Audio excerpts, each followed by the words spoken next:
พบกันอีกแล้วสำหรับนิทานสนุกๆวันนี้จะเสนอเรื่องอะไรไปฟังกันเลยจ้าท่ามกลางสายหมอกหนาในไร่ภูชนแดนพ่อเลี้ยงเจ้าของไร่ได้พบกับร่างของหญิงสาวปริศนาที่นอนสลบสลายในไร่กาแฟเธอจำไม่ได้แม้แต่ชื่อตัวเองแต่สิ่งที่น่าขนลุกก็คือเพียงแค่ได้กลิ่นกาแฟจางๆเธอกลับร่วงรู้ความลับที่แม้แต่คนเก่าแก่ก็ยังไม่เคยรู้หญิงผู้นี้คือใครกันแน่และทำไมการมาถึงของเธอถึงทำให้ความสงบสุขของไร่แห่งนี้หายไปอย่างสิ้นเชิงสายหมอกยามเช้าปกคลุมไร่กาแฟจนขาวโพลนไปทั่วหุบเขาอากาศหนาวจัดจนคนงานต้องห่อตัวด้วยผ้าห่มหนาเตอะทันใดนั้นเสียงตะโกนอย่างตื่นตระหนกก็ดังขึ้นมาจากลานตากเมล็ดกาแฟท้ายไร่พ่อเลี้ยงครับช่วยด้วยครับมีคนนอนตายอยู่ทางโน้นครับพ่อเลี้ยงชนแดนชายหนุ่มเจ้าของไร่ภูชนแดนที่มีใบหน้าคมเข้มและแววตาเย็นชารีบก้าวฉับผ่านดงกาแฟที่กำลังสุกกราวไปยังจุดที่เกิดเหตุทันทีเขาหยุดชะงักเมื่อพบร่างของหญิงสาวคนหนึ่งนอนอยู่ที่พื้นดินผิวพรรณของเธอเนียนละเอียดผิดจากชาวไร่แถวนี้แต่ตอนนี้เปื้อนเปื้อนไปด้วยโคลนและเศษใบไม้แห้งชนแดนย่อตัวลงเช็คชีพจรที่ลำคออย่างรวดเร็วก่อนจะถอนหายใจออกมาเบาๆเธอยังไม่ตายแค่หมดสติเท่านั้นเขาพลิกร่างหญิงสาวขึ้นมาอย่างระมัดระวังชนแดนตัดสินใจอุ้มร่างบางขึ้นไปบนบ้านพักท่ามกลางสายตาที่เคลือบแคลงของคนงานที่พากันซุบซิบถึงที่มาของเธอไม่กี่ชั่วโมงต่อมาหญิงสาวก็เริ่มรู้สึกตัวลืมตาขึ้นด้วยความหวาดระแวงเธอถอยหลังไปชิดหัวเตียงไม้ทันทีเมื่อเห็นชายแปลกหน้าร่างสูงใหญ่ยืนกอดอกจ้องมองเธอด้วยสายตาจับผิดคุณเป็นใครเข้ามาทำอะไรในเขตไร่กาแฟของผมน้ำเสียงของชนแดนดุดันและเต็มไปด้วยการตั้งคำถามหญิงสาวนิ่งอึ้งไปครู่ใหญ่เธอพยายามเค้นความทรงจำในหัวแต่มันกลับมีเพียงความว่างเปล่าและความปวดร้าวที่แล่นจี๊ดขึ้นมาจนเธอต้องหน้านิ่วด้วยความทรมานฉันจำอะไรไม่ได้เลยอย่ามาเล่นละครที่นี่ไม่ใช่ที่สำหรับคนเร่ร่อนหรือพวกที่คิดจะมาล้วงความลับอะไรทั้งนั้นชายหนุ่มหยิบแก้วกาแฟดำที่เพิ่งดริปเสร็จร้อนๆวางลงบนโต๊ะข้างเตียงเสียงดังปึก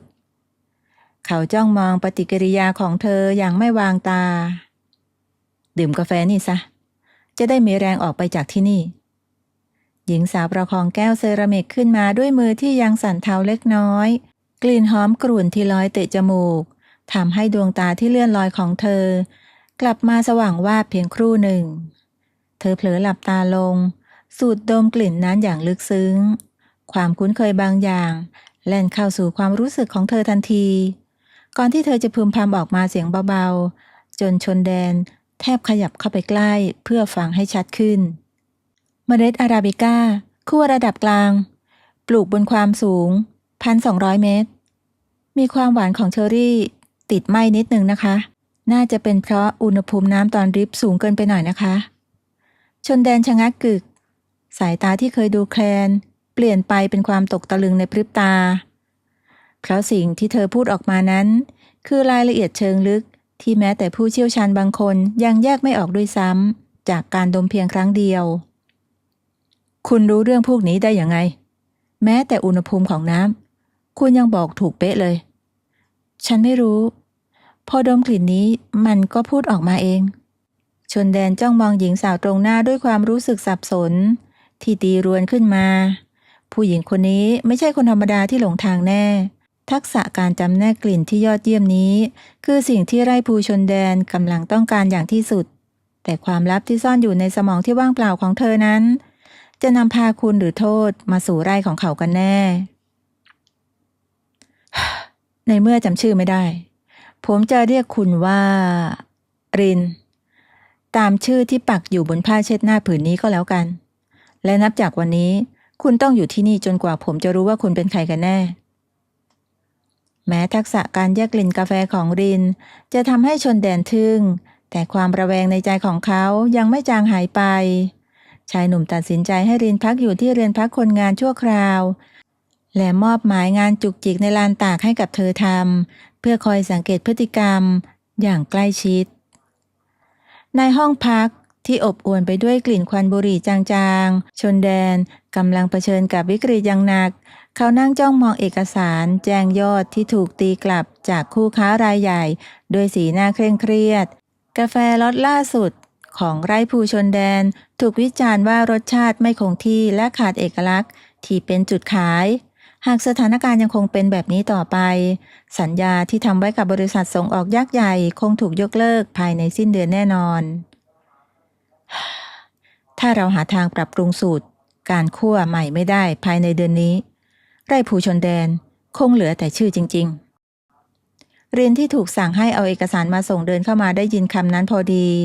เธอมองเห็นเมล็ดกาแฟตัวอย่างที่วางทิ้งไว้อยู่บนโต๊ะทำงานของเขาหญิงสาวหยุดยืนนิ่งอยู่ครู่หนึ่งก่อนจะหยิบเมล็ดกาแฟพวกนั้นขึ้นมาดมและบดด้วยมืออย่างคล่องแคล่วแววตาของเธอดูจริงจังผิดกับตอนที่สับสนเรื่องความจำกาแฟพวกนี้ไม่ได้เสียคุณภาพหรอกค่ะแต่มันถูกคัดแยกผิดประเภทและคั่วด้วยความร้อนที่ไม่สม่ำเสมอถ้าลองเปลี่ยนวิธีคั่วแบบผสมผสานเพื่อดึงรสสัมผัสที่เป็นเอกลักษณ์ออกมากาแฟพวกนี้ก็จะกลายเป็นเกรดพรีเมียมได้อย่างไม่ยากเลยนะคะอย่ามาอวดดีเลยรินเธอจำแม้แต่ชื่อตัวเองไม่ได้ด้วยซ้ำถึงฉันจะจำชื่อตัวเองไม่ได้แต่ลิ้นกับจมูกของฉันมันบอกชัดเจนว่ากาแฟที่นี่ดีกว่าที่มีอยู่ให้ฉันลองดูเถอะค่ะพ่อเลี้ยงถ้าฉันทำพังฉันจะเดินออกไปจากไร่นี้เองโดยไม่ขอรับเงินค่าจ้างสักบาทเดียวชนแดนจ้องมองใบหน้าที่มุ่งมั่นของเธออยู่นานเขาไม่มีอะไรจะเสียไปมากกว่านี้แล้ว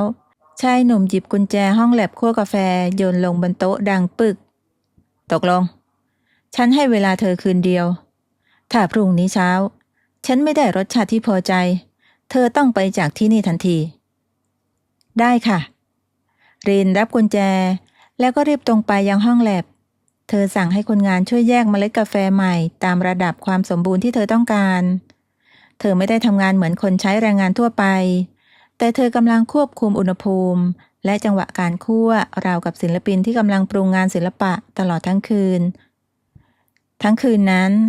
กลิ่นหอมของกาแฟคั่วลอยตลบอบอวนไปทั่วบริเวณไร่คนงานต่างพากันตื่นขึ้นมาดูชนแดนเดินเข้ามาในห้องแลบตอนรุ่งเช้าและพบรินนอนฟุบหลับอยู่บนโต๊ะทำงานด้วยความอ่อนเพลียข้างๆเธอมีถ้วยกาแฟเล็กๆวางเรียงรายพร้อมสมุดโน้ตที่เขียนกำกับไว้อย่างละเอียดชนแดนหยิบแก้วที่เขียนว่าสูตรลับภูชนแดนขึ้นมาจิบเพียงคำแรกรสชาติที่เข้มข้นแต่ทิ้งท้ายด้วยความหอมหวานแบบผลไม้ป่าไหลผ่านลำคอเขาถึงกับนิ่งอึ้งไปทันทีรินตื่นสิรินตาปรือขึ้นด้วยความเหนื่อยล้าเธอเห็นใบหน้าเคร่งครึมของชนแดนอยู่ใกล้เพียงแค่เอื้อมแต่ครั้งนี้สายตาของเขาไม่มีความดุร้ายมีเพียงความชื่นชมเท่านั้นเธอทำได้อย่างไงรสชาตินี่มันมหัศจรรย์มากเลยนะมันคือสิ่งที่ฉันพยายามหามาหลายปีแต่ทำไม่สำเร็จฉันแค่ทำตามที่ใจมันสั่งจากพ่อเลี้ยงมันเหมือนว่าร่างกายของฉันมันจำจังหวะพวกนี้ได้เองอะชนแดนมองหญิงสาวตรงหน้าด้วยความรู้สึกที่เปลี่ยนไปอย่างสิ้นเชิงเขายอมรับให้เธอเข้าช่วยงานในฐานะผู้ช่วยในการคั่วกาแฟอย่างเต็มตัวแต่ในขณะเดียวกันเขาก็เริ่มกังวลลึกๆในใจว่าหากวันหนึ่งความทรงจำของเธอกลับมาหญิงสาวที่มีพรสวรรค์ระดับโลกยังคงเลือกอยู่ที่ไร่ภูชนแดนนี้ต่อไปหรือไม่หลังจากกาแฟสูตรใหม่ของรินถูกส่งออกไปผลตอบรับที่กลับมานั้นรวดเร็วและรุนแรงเกินคาดลูกค้าหลายรายรีบส่งตัวแทนมาเซ็นสัญญาทันทีพร้อมยอดสั่งซื้อที่เพิ่มขึ้นเท่าตัวกระแสในโลกออนไลน์พูดถึงกันมากเรื่องกาแฟนิรนามแห่งไร่ภูชนแดนจนกลายเป็นไวรัลทำให้นักท่องเที่ยวพากันหลั่งไหลขึ้นดอยเพื่อหาเจ้าของรสชาติอันเป็นเอกลักษณ์นี้ชนแดนยืนกอดอกมองดูบรรยากาศที่คึกคัก ในคาเฟ่เล็กๆของไร่โดยรอยยิ้มที่หาดูได้ยากเขาเดินเข้าไปหารินที่กำลังสาธิตการดริปกาแฟให้แขกด้วยท่าทางที่คล่องแคล่วและสง่างามราวกับถูกฝึกมาอย่างดีคนมาที่นี่เพราะอยากเห็นหน้าแม่ค้ากาแฟคนเก่งทั้งนั้นดูเหมือนว่าเธอจะเป็นดวงนำโชคของไร่เราจริงๆนะรินฉันก็แค่ดีใจที่เห็นคนดื่มแล้วยิ้มได้แต่น่าแปลกนะยิ่งฉันทำกาแฟมากเท่าไหร่ในหัวฉันมันมีภาพซ้อนขึ้นมาเป็นห้องแลบสีขาวที่ดูหรูหราและเครื่องจักรราคาแพงที่ฉันไม่รู้จักชื่อเลยชนแดนชะงักไปครู่หนึ่งความกังวลเริ่มฉายเข้ามาในดวงตาเขาเดินเข้าไปใกล้รินมากขึ้นจนสัมผัสได้ถึงกลิ่นหอมของเมล็ดกาแฟที่ติดตามเสื้อผ้าของเธอภาพพวกนั้นมันทำให้เธออยากกลับไปหาอดีตหรือเปล่าฉันไม่รู้บางครั้งฉันก็กลัวว่าถ้าจำได้หมดฉันอาจจะไม่ใช่รินคนเดิมที่พ่อเลี้ยงรู้จักก็ได้นะในขณะที่ทั้งคู่กำลังจมอยู่กับความคิดของตัวเองนักท่องเที่ยวกลุ่มหนึ่งที่กำลังไลฟ์สดบรรยากาศในร้านกล้องแพนไปติดใบหน้าของรินที่กำลังยิ้มแย้มขณะส่งแก้วกาแฟให้ลูกค้าคลิปนั้นถูกแชร์ไปอย่างรวดเร็วท่ามกลางความตื่นเต้นของคอกาแฟทั่วประเทศห่างออกไปหลายร้อยกิโลเมตรในตึกสูงเสียดฟ้าใจกลางเมืองหลวงชายในชุดสูทเนียบคนหนึ่งจ้องมองหญิงสาวที่หน้าจอแท็บเล็ตด้วยมือที่สั่นๆภาพของหญิงสาวที่ถูกเรียกว่ารินปรากฏราอยู่หน้าจอแม้เธอจะแต่งกายด้วยชุดชาวไร่ธรรมดาแต่เขาก็จดจำใบหน้าเธอได้แม่นยำเจอตัวจนได้ที่แท้ก็แอบไปซ่อนตัวอยู่ที่ไร่กาแฟบ้านนอกนี่เองอนันต์กดโทรศัพท์สั่งการด้วยน้ำเสียงเฉียบขาดทันทีแววตาของเขาเต็มไปด้วยความโลภและแผนการร้ายที่ซ่อนอยู่ส่งคนของเราออกเดินทางไปที่ไร่ภูชนแดนเดี๋ยวนี้ไปพาตัวผู้จัดการฝ่ายพัฒนาผลิตภัณฑ์ของแกรนด์คอฟฟี่กลับมาให้ได้ไม่ว่าจะต้องใช้วิธีไหนก็ตามข้อมูลที่หล่อนติดตัวไปด้วยมีค่ามากกว่าไร่เฮงซวยนั่นตั้งหลายเท่าในขณะที่ไร่ภูชนแดนยามเย็นลมหนาวเริ่มพัดผ่านทุ่งกาแฟแรงขึ้นรินยืนมองแสงสุดท้ายของพระอาทิตย์ด้วยความรู้สึกใจหายอย่างบอกไม่ถูกเธอรู้สึกเหมือนมีเมฆหมอกดำกำลังเคลื่อนตัวเข้ามาหาเธอชนแดนเดินเข้ามาถอดเสื้อคลุมหนาของเขาแล้วสวมให้กับเธอจากด้านหลังอย่างแผ่วเบาอากาศเริ่มเย็นแล้วกลับเข้าไปข้างในเถอะลินไม่ว่าอดีตของเธอจะเป็นยังไงหรือใครจะมาตามหาเธอฉันสัญญาว่าจะไม่ยอมให้ใครพาตัวเธอไปจากที่นี่โดยที่เธอไม่เต็มใจเด็ดขาดรินมองสบตาชายหนุ่มความอบอุ่นที่ได้รับทำให้เธอรู้สึกว่าไร่กาแฟแห่งนี้อาจเป็นที่ที่เธอควรอยู่มาตั้งแต่ต้นแต่มันจะเป็นไปได้หรือไม่ในเมื่อเงาจากอดีตกำลังคืบคลานเข้ามาใกล้เพียงแค่เอื้อมหลังจากกระแสโซเชียลมีเดียที่ซาลงความสงบสุขที่เคยมีในไร่ภูชนแดนก็เริ่มจางหายไปเช่นกันรินมักจะรู้สึกเหมือนมีสายตาคู่หนึ่งจ้องมองเธอจากชายป่าแม้ในเวลาที่เธอนั่งคัดแยกเมล็ดกาแฟอยู่ในโรงคั่วเพียงลำพังความรู้สึกเย็นสันหลังทำให้เธอต้องคอยหันไปมองรอบตัวด้วยความหวาดระแวงแต่กลับพบเพียงความว่างเปล่าและเสียงลมพัดผ่านในไร่กาแฟเท่านั้นเย็นวันหนึ่งขณะที่รินกำลังเดินกลับที่พักเพียงลำพังแสงไฟจากท้ายไร่ก็ดับวูบความมืดเข้าปกคลุมจนเธอมองเห็นเพียงลางๆรินหยุดกระทันหันเมื่อเห็นร่างของชายชุดดำ2 คนป้วนเปี้ยนอยู่ใกล้กับโกดังเก็บเมล็ดกาแฟที่เพิ่งคั่วเสร็จเธอพยายามจะร้องเรียกคนงานแต่กลับถูกมือหนาอ้อมมาปิดปากเธอจากด้านหลังจนเธอหายใจแทบไม่ออกปล่อยนะเงียบก่อนรินนี่ฉันเองเสียงทุ้มที่เธอคุ้นเคยทำให้รินสงบลงทันทีชนแดนปล่อยมือออกพลางดึงร่างบางมาหลบไว้ด้านหลังของเขาสายตาคมกริบของพ่อเลี้ยงจับจ้องไปที่กลุ่มชายลึกลับที่ดูเหมือนกำลังค้นหาบางอย่างในโกดังเมื่อพวกมันเห็นว่ามีคนรู้ตัวและเห็นแสงไฟจากกระบอกไฟฉายของชนแดนจึงรีบวิ่งหนีไปในความมืดอย่างรวดเร็วพวกมันไม่ใช่คนแถวนี้ท่าทางเหมือนมืออาชีพที่ถูกจ้างมามากกว่าหัวขโมยกระจอกพวกเขากำลังตามหาฉันใช่ไหมจ๊ะพ่อเลี้ยงฉันเริ่มกลัวแล้วสิ กลัวว่าอดีตที่ฉันจำไม่ได้มันจะเป็นเรื่องร้ายแรงจนพาอันตรายมาให้คนในไร่ด้วยตั้งแต่วันนี้ไปเธอต้องย้ายขึ้นไปนอนบนบ้านใหญ่กับฉันห้ามไปไหนคนเดียวเด็ดขาดเข้าใจไหมชนแดนพารินเดินกลับเข้าบ้านใหญ่ท่ามกลางความมืดที่น่าอึดอัดเขาจัดห้องนอนที่อยู่ติดกับห้องของเขาพร้อมกับกำชับคนงานให้เพิ่มเวรยามอย่างเข้มงวดกว่าเดิมชายหนุ่มนั่งลงที่ขอบเตียงมองดูรินที่ยังคงนั่งตัวสั่นน้อยๆด้วยความกังวลเขาเอื้อมมือไปกุมมือเล็กๆของเธอไว้เพื่อปลอบประโลมไม่ว่าอดีตคุณจะเป็นยังไงเป็นใครหรือหนีอะไรมาที่นี่คือบ้านของคุณนะทำไมพ่อเลี้ยงถึงดีกับฉันแบบนี้ล่ะคะทั้งที่ฉันก็เป็นแค่คนนิรนามที่หลงเข้ามาเท่านั้นเฮ้ยตอนแรกมันก็เป็นเพราะทักษะของเธอที่ฉันต้องการนะแต่ตอนนี้เธอไม่ใช่คนแปลกหน้าสำหรับที่นี่อีกต่อไปแล้วริน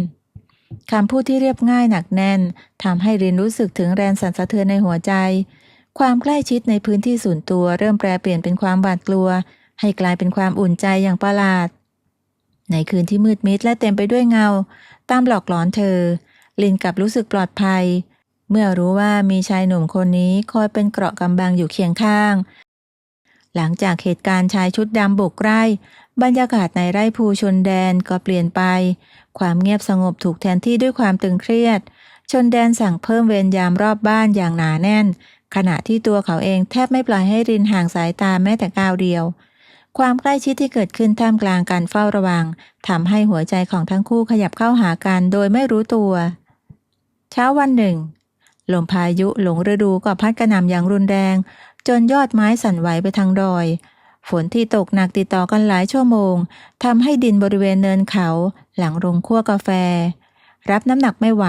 ถล่มลงมาเป็นทางยาวรินที่กำลังเดินสำรวจความเสียหายหลังจากฝนหยุดก็ต้องหยุดนิ่งเมื่อสะดุดเข้ากับวัตถุแข็งบางอย่างที่โผล่พ้นดินโคลนสีแดงเข้มมันคือหีบขนาดเล็กที่มีสภาพเก่าคร่ำครึแต่บนฝาหีบมีตาสัญลักษณ์โลหะบางอย่างที่ดูคุ้นตาเธอรินพยายามใช้มือขุดดินเลนออกรอบๆอย่างยากลำบากจนกระทั่งหีบใบนั้นหลุดพ้นจากดินทันทีที่เธอเช็ดโคลนออกจนเห็นตราประทับชัดเจนหัวใจของเธอก็พองโตแทบจะหยุดเต้นภาพในหัวเริ่มซ้อนทับกันเป็นฉากๆแสงไฟในห้องวิจัยที่สว่างจ้า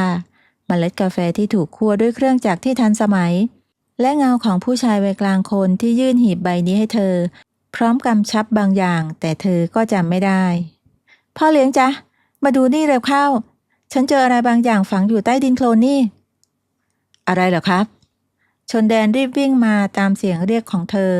และหยุดลงข้างกายหญิงสาวจ้องมองหีบใบนั้นด้วยใบหน้าเคร่งเครียดมือหนาเอื้อมไปเปิดฝาหีบที่เปื้อนโคลนอย่างระวังภายในหีบนั้นถูกห่อหุ้มด้วยพลาสติกกันน้ำอย่างดีมีสมุดบันทึกเล่มหนาหลายเล่มและแผ่นเก็บข้อมูลรุ่นเก่าชนแดนหยิบสมุดบันทึกเล่มบนสุดขึ้นมาเปิดดูช้าๆก่อนที่มือของเขาจะเริ่มสั่นอย่างควบคุมไม่อยู่เมื่อเห็นลายเซ็นที่คุ้นตาหน้าสุดท้ายของสมุดนี่มันสมุดบันทึกสูตรกาแฟไร่ของพ่อฉันนี่สมุดเล่มนี้หายไปพร้อมกับการล้มละลายของครอบครัวเมื่อ10 ปีก่อนพ่อบอกเสมอว่ามันถูกขโมยไปแต่นึกไม่ถึงว่ามันจะมาซ่อนอยู่ที่นี่แล้วมันฝังอยู่ที่นี่ได้ยังไงล่ะจ๊ะแถมตราประทับหีบนี่ฉันก็รู้สึกเหมือนว่าเคยเห็นมันอยู่ที่ไหนสักแห่งหนึ่งที่เมืองหลวงมันดูหรูหราและมีอำนาจมากเลยนะชนแดนจ้องมองสมุดบันทึกสลับกับใบหน้าของรินความจริงที่น่าสะพรึงกลัวเริ่มปรากฏชัดขึ้นในความคิดของเขา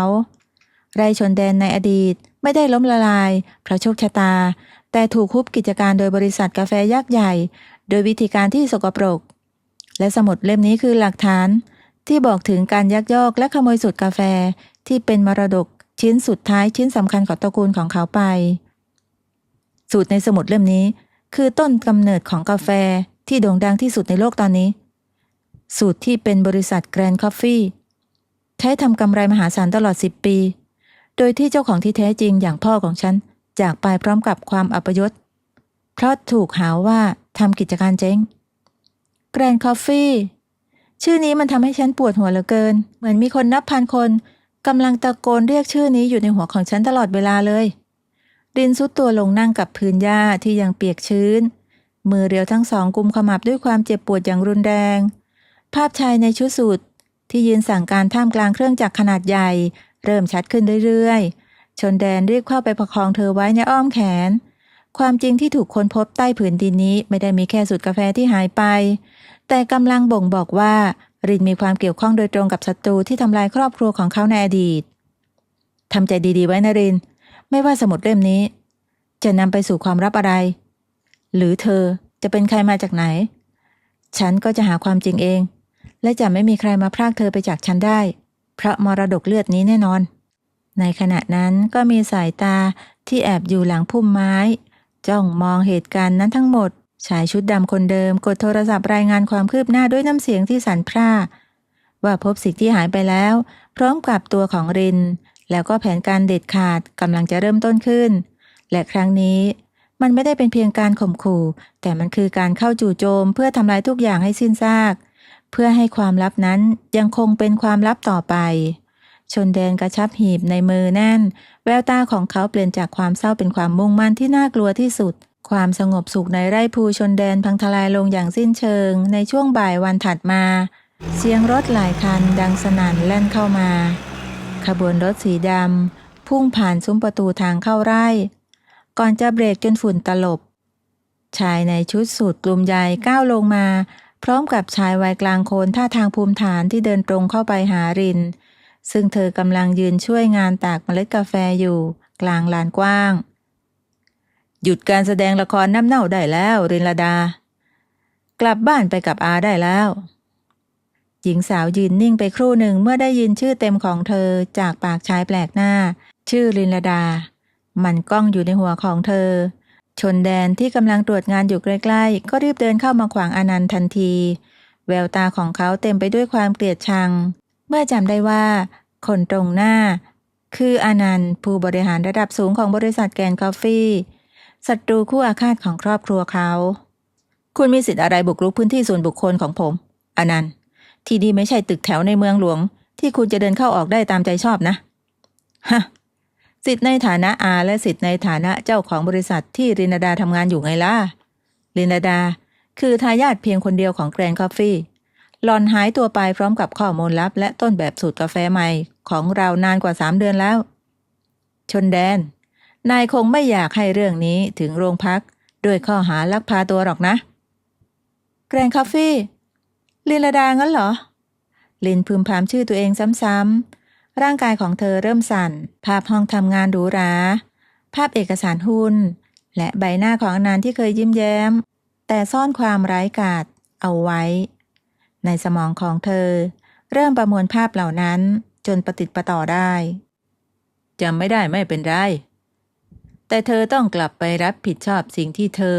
ติดตัวมาด้วยส่งสมุดบันทึกที่พวกเธอเพิ่งขุดพบ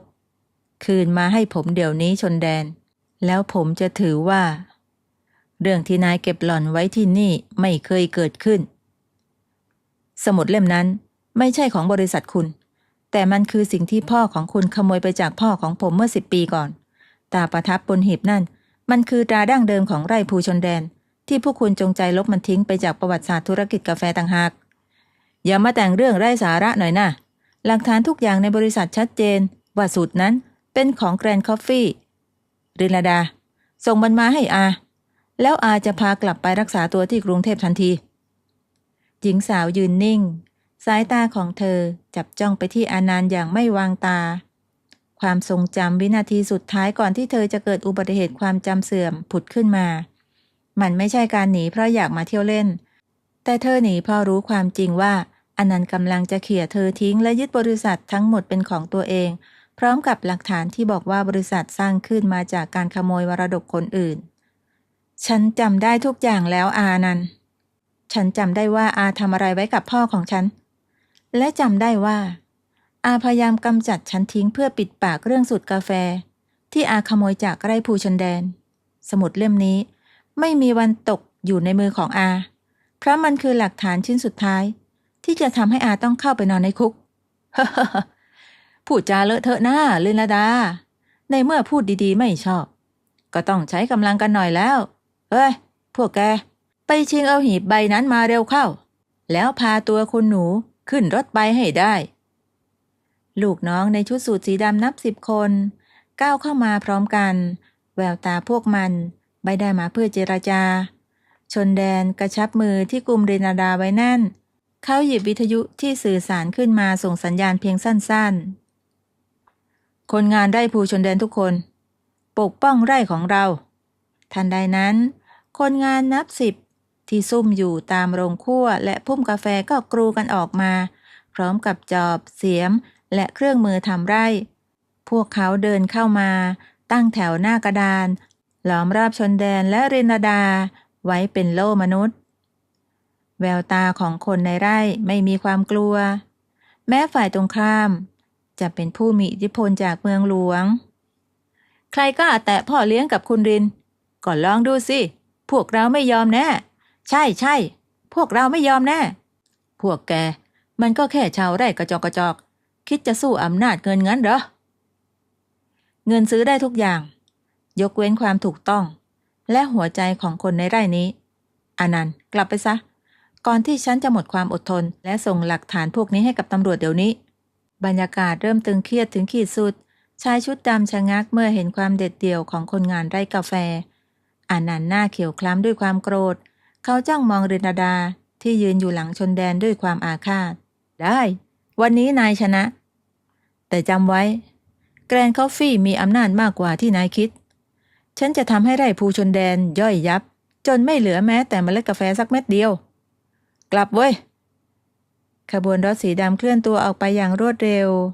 ลินลดาซุดตัวลงนั่งอย่างหมดแรงน้ำตาที่กลั้นไว้ไหลออกมาด้วยความสับสนและความกลัวฉันขอโทษนะพ่อเลี้ยงเพราะฉันคนเดียวที่ทำให้อดีตที่เลวร้ายกลับมาหาคุณอีกครั้งอย่าโทษตัวเองเลยรินไม่ว่าเธอจะเป็นรินหรือรินาดาเธอก็คือคนไร่ของภูชนแดนและต่อจากนี้ไปเราจะสู้กับพวกมันด้วยกันมรดกเลือดนี้มันต้องจบที่รุ่นของเราบนโต๊ะกลางห้องโถงหีบไม้เก่าคร่ำครึถูกเปิดออกอีกครั้ง